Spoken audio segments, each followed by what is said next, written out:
Welcome! Today I'm analysing two-weapon fighting compared to using two-handed weapons, breaking down how they work with fighting styles and feats that can improve them as you level. At level 1 and with no feats at all, you can equip two light weapons to your character, utilising the shield slot as an offhand weapon. This offhand attack is above and beyond your primary attack action, as it uses a bonus action instead. The offhand attack will have the exact same chance to hit as your main hand, but importantly, it won't gain your ability modifier bonus for damage. You will simply roll the dice for the weapon, and that is the damage dealt. If you have two-weapon fighting, which is a fighting style, you will gain your modifier bonus for damage on that offhand attack, providing much better damage consistency. Fighting styles can be acquired by level 1 fighters, level 2 paladins and rangers. Only fighters and rangers can acquire two-weapon fighting though, and there is one bard subclass that can also select it. At low levels, two-weapon fighting, or dual wielding as I'm going to call it going forward, can really excel at picking off multiple low health enemies. You can effectively split your damage across two attacks, providing versatility in how that damage is dealt. To do this easier, I suggest you toggle dual wielding to off and manually choose where each of your attacks goes. Two-handed weapons are far easier to understand. You simply attack as normal, rolling your damage dice and adding your modifier bonus. Two-handed weapons will have more or better damage dice though compared to the single-handed equivalents. And there is a fighting style, great weapon fighting, where once again level 1 fighters and paladins at level 2 can acquire this fighting style. It provides a more consistent damage output by re-rolling damage dice that land on a 1 or a 2. If you have a great sword that deals 2d6 damage, and one or both of your dice are rolled as a 1 or a 2, you would re-roll those dice and accept whatever the new roll is. The benefits are broken down in this great post by Ace Calhoun, link in the video description. A great sword on average will be dealing 1.33 more damage, and a great axe will deal an additional 0.83 damage on average according to the math. And this benefit goes beyond the weapon base damage because all dice are affected, as we can see in this example where the 1d4 bonus fire damage also got a reroll. At low levels, when comparing dual wielding and two-handed weapons, we can see some interesting results using spreadsheet maths. A fighter between level 1 and 3 with 17 strength and using a greatsword with great weapon fighting style will on a hit deal 2d6 damage plus 3 for their modifier bonus to one target, which is on average 8.33, which we're going to round down for simplicity to 8, plus that 3 for the modifier bonus damage for a total of 11 damage to that single target. A level 1 to 3 fighter wielding two short swords with 17 strength or dexterity and the two-weapon fighting style will have one attack from the base action and one offhand bonus attack action. The main hand will deal 1d6, which is on average 3.5, again rounding down to 3. We then add our plus 3 for the modifier bonus for a total of 6. And the offhand will be exactly the same, 6 damage on average. That is 12 damage across potentially 2 targets compared to 11 damage to 1 target. With the 2 attacks, the character adds their modifier bonus twice compared to once for two-handed characters. The great weapon fighting style with rerolls closes that damage average gap just a little bit, but keep in mind a barbarian, for example, would not have this fighting style. Their average would be 10 damage, 2 behind the dual wielding character. The character also gets 2 attacks to deal the damage. If a two-handed weapon character misses, they deal no damage at all, but when dual wielding, you still have a chance to deal half your damage. And you have an additional chance to score a critical hit. Likely this will only be on a 20, so it's not a massive boost, but a boost nonetheless. At low levels, on average, dual wielding will deal more damage and has more versatility in how you can output that damage and do it more consistently. But we need to look at how this changes when we get to higher levels with more feats. Dual wielding has a few ways it increases in power as your character progresses in levels. The dual wielder feat will allow you to use larger weapons with a greater damage dice pool, such as 2 longswords. And the +1 armor class is not to be ignored, especially in honor mode. Where things really start to improve though is by gaining additional bonus actions, as these are effectively additional offhand weapon attacks. The easiest and most consistent way of doing this is by taking 3 levels in Rogue and the Thief subclass. This extra bonus action can be an additional attack every single round. At level 8, it's not hard for a character to go 5 levels into Ranger, providing 2-weapon fighting style and the extra attack gained at level 5. With the feat selected, either improving your ability modifier bonus, which I recommend, or taking the Dual Wielder feat if you prefer. You can then have 3 levels in Rogue and the Thief subclass for that additional bonus action. You can also go Fighter and then into Rogue. I recommend going Ranger Gloomstalker as you level low, especially if you're relying on this character for sleight of hand checks. Either way, this character each round will have 2 main hand attacks and 2 offhand attacks with their bonus actions. This is a guaranteed 4 attacks a turn or 6 attacks when hasted. Going the Fighter route also gains Action Surge for a one-off extra 2 attacks. The Gloomstalker path with Ranger provides a free extra attack in round 1 with bonus damage. And at max level you can respec to combine both of these options and still get 3 levels in Rogue for the bonus action. There are also additional ways to get more than those 2 bonus actions. But to keep our comparisons grounded, let's stick to the basics for now, ignoring all of the one-off attacks and situational extras.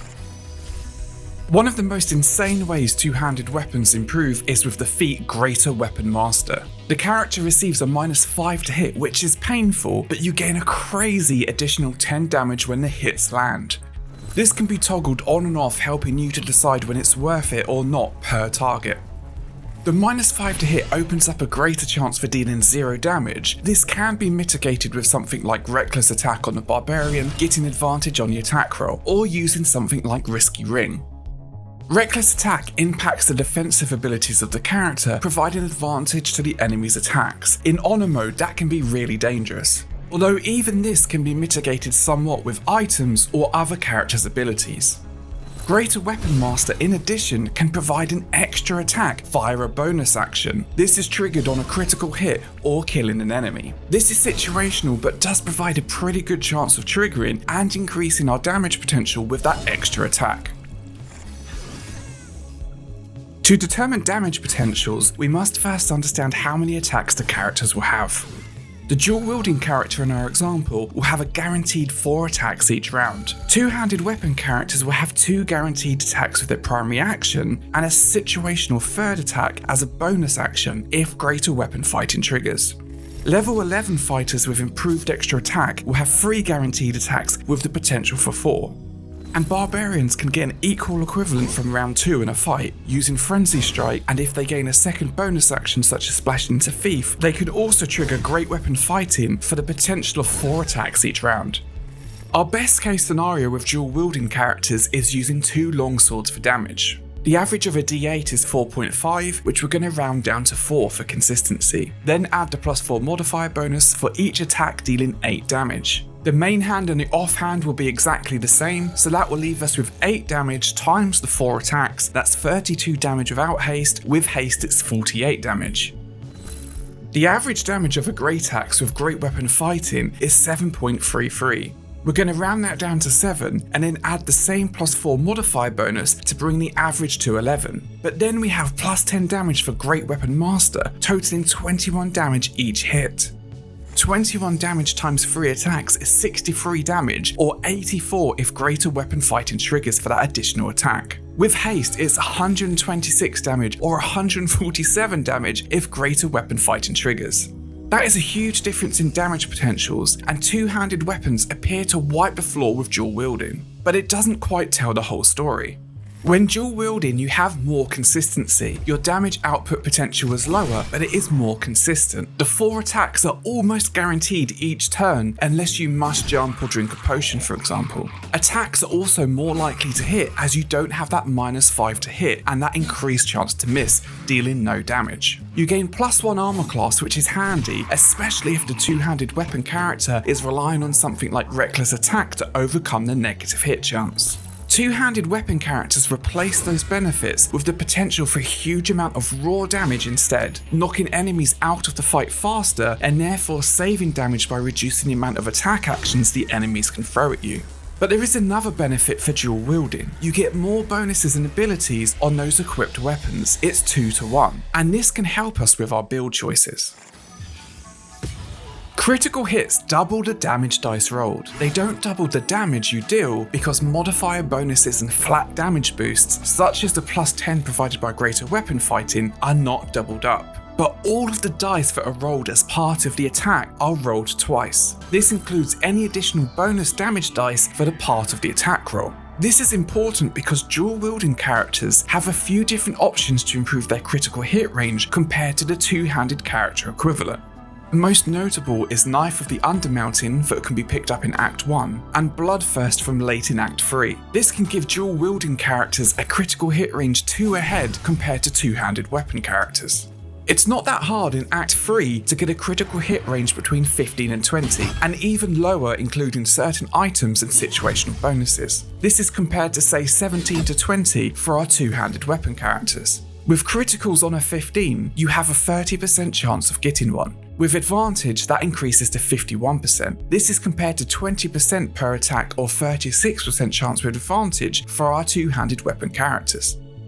A critical can turn a simple 1d4 dagger attack with 1d4 bonus damage dice into 4d4. Throw Half Orc into the mix with Savage Attack, and now it's 5d4. And this only gets better when stacking even more damage dice onto the attack, that all get doubled also. This is a considerable amount of extra damage and brings us closer to a two-handed weapon character that has less critical hit chance. Sneak Attack and the Gloomstalker's Dread Ambusher attack will also have their damage dice doubled on a critical hit, providing another boost in damage when they trigger, something to keep in mind even if they are situational attacks. You can also increase your chances by making Sneak Attack automatically trigger on critical hits. This way you can attack normally, and if you crit, Sneak Attack will be applied to the attack. Just remember to leave a primary attack as your last action so that you still have the option to manually apply it if you got no crits. Breaking down the numbers again, two-handed weapon damage is still ahead of dual wielding though. In this breakdown, we are assuming both characters have advantage on all of their attacks. The average is still massively in favour of two-handed weapons. Even if no criticals are rolled, the average damage across 3 attacks is still more than the 4 attacks when dual wielding. This chart does not include sneak attacks or other additional one-off damage the dual wielding character might have access to. An additional 2d6, potentially 4d6 with a crit from sneak attack will bring you closer to the two-handed character. And stacking additional damage dice on attacks will favour the character that has more chance to roll critical hits. This can close the gap even further. But on average, dual wielding characters will be dealing less damage compared to two-handed characters. The Greater Weapon Master feat providing plus 10 damage is just such a big number, and it does not rely on certain items or needing critical hits to achieve it. Now, I'm not saying to never dual wield. My honor mode run right now has a Gloomstalker rogue fighter using 2 light weapons and going full crit. Where I think knowing this information makes a difference is that I'm only running one dual wielding character. The amount of items needed to lower your critical hit range and stacking bonus damage dice just to get close to the two-handed character's damage does not make it worthwhile to have multiple dual wielding characters. What if there was a way to dual wield and still get the plus 10 damage per hit? Hand crossbows are the solution to this problem. Before breaking down how this works, I pride myself in showing and not just telling with my videos, using visual evidence hopefully edited in a way to make the information easier to process. And so if you found anything helpful, a like on the video is really appreciated. You can take archery as a fighting style for a flat +2 to hit with ranged weapons. Combine this with the Feats sharpshooter, which gives you the -5 to hit and +10 damage option, just like Greater Weapon Master. And this character can still be built to have 4 guaranteed attacks using offhand bonus actions. And they will still be dealing an incredible amount of damage and at range with the +10 damage on each hit. The Crossbow Expert feat will even allow you to do all of this at close range as well as long range. The only issue is that the hand crossbows currently up for grabs are not that amazing, but it is still going to be a lot of damage and at range. I hope this video has provided some useful information, and thank you so much for watching.